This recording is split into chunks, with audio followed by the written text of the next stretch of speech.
വയനാട് മാനന്തവാടി പഞ്ചാരക്കൊല്ലിയിൽ ആദിവാസി സ്ത്രീയെ ആക്രമിച്ചു കൊന്ന കടുവയെ കണ്ടെത്താനുള്ള വനം വകുപ്പിന്റെ തെരച്ചിൽ തുടരുന്നു. ഡോക്ടർ അരുൺ സക്കറിയയുടെ നേതൃത്വത്തിൽ 10 സംഘമാണ് പ്രിയദർശിനി എസ്റ്റേറ്റിലും പരിസര പ്രദേശങ്ങളിലും തെരച്ചിലിന് നേതൃത്വം നൽകുന്നത്.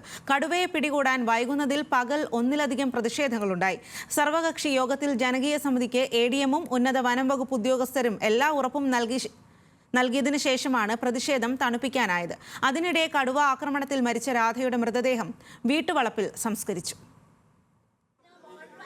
കടുവയെ പിടികൂടാൻ വൈകുന്നതിനെതിരെ പകൽ ഒന്നിലധികം പ്രതിഷേധങ്ങൾ പഞ്ചാരക്കൊല്ലിയിലുണ്ടായി. ചർച്ചയ്ക്ക് കളക്ടർ എത്തിയില്ലെന്ന് ചൂണ്ടിക്കാട്ടി വൈകിട്ട് നടന്ന പ്രതിഷേധത്തിന് പിന്നാലെ സർവകക്ഷി യോഗം നടന്നു. ചർച്ചയിൽ നാട്ടുകാരുന്നയിച്ച ആവശ്യങ്ങളെല്ലാം എഡിഎമ്മും ഉന്നത വനംവകുപ്പ് ഉദ്യോഗസ്ഥരും അംഗീകരിച്ചു.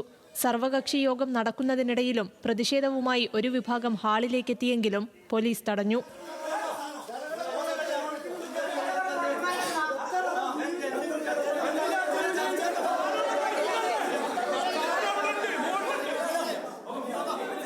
വെടിവെക്കാനുള്ള ഉത്തരവ് നടപടികൾ ഉൾപ്പെടെയുള്ള ഉത്തരവ് അനുസരിച്ചിട്ട് മേൽ ടീം അംഗങ്ങൾ പ്രവർത്തിക്കുന്നതാണ്.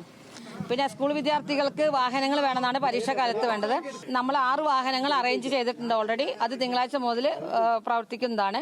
പിന്നെ കുടുംബാംഗ സർട്ടിഫിക്കറ്റ് നമ്മൾ നൽകിയാൽ ബുധനാഴ്ച നമ്മൾ ബാക്കിയുള്ള നഷ്ടപരിഹാരം കൂടി നൽകുന്നതാണ്.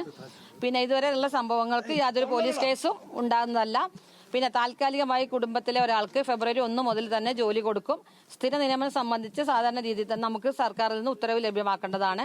വനം വകുപ്പ് കടുവയെ പിടികൂടാൻ ഉത്സാഹം കാണിക്കുന്നില്ല എന്ന് ആരോപിച്ചാണ് രാവിലെ മുതൽ നാട്ടുകാർ പ്രതിഷേധിച്ചത്. പ്രദേശവാസികളുടെ നേതൃത്വത്തിലുള്ള ജനകീയ സമിതി വനം വകുപ്പ് ഉദ്യോഗസ്ഥരെ മണിക്കൂറുകളോളം തടഞ്ഞുവയ്ക്കുകയും ചെയ്തു. ഇത് സ്ഥലത്തെത്തിയ പോലീസും നാട്ടുകാരും തമ്മിലുള്ള സംഘർഷത്തിനും ഇടയാക്കി. സർവകക്ഷി യോഗം നടക്കുന്നതിനിടെ ക്യാമ്പ് ഹൌസിന്റെ 200 മീറ്റർ പരിധിയിൽ കടുവയെ കണ്ടത് വീണ്ടും പരിഭ്രാന്തി പരത്തി.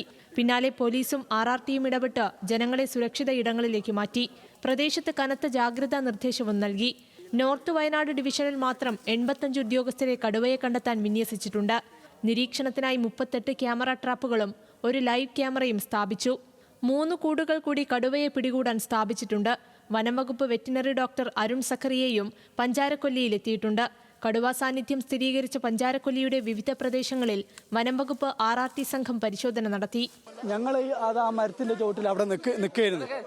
നിൽക്കുന്ന സമയത്ത് ഇവരെന്താക്കുന്നതിന് ഒരു ഉമ്മയും ഒരു കുട്ടി അവിടെ നിൽക്കുന്നുണ്ടേനു. ഞങ്ങൾ പാനി എത്തുമ്പോഴത്തേക്ക് 3 നായ്ക്കളുണ്ട് ഓടി പാടി ഇങ്ങോട്ട് വരുന്നത്.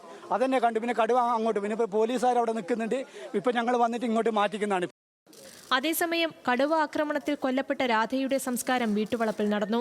മന്ത്രി OR കേളു ഉൾപ്പെടെയുള്ളവർ സംസ്കാര ചടങ്ങിനെത്തി.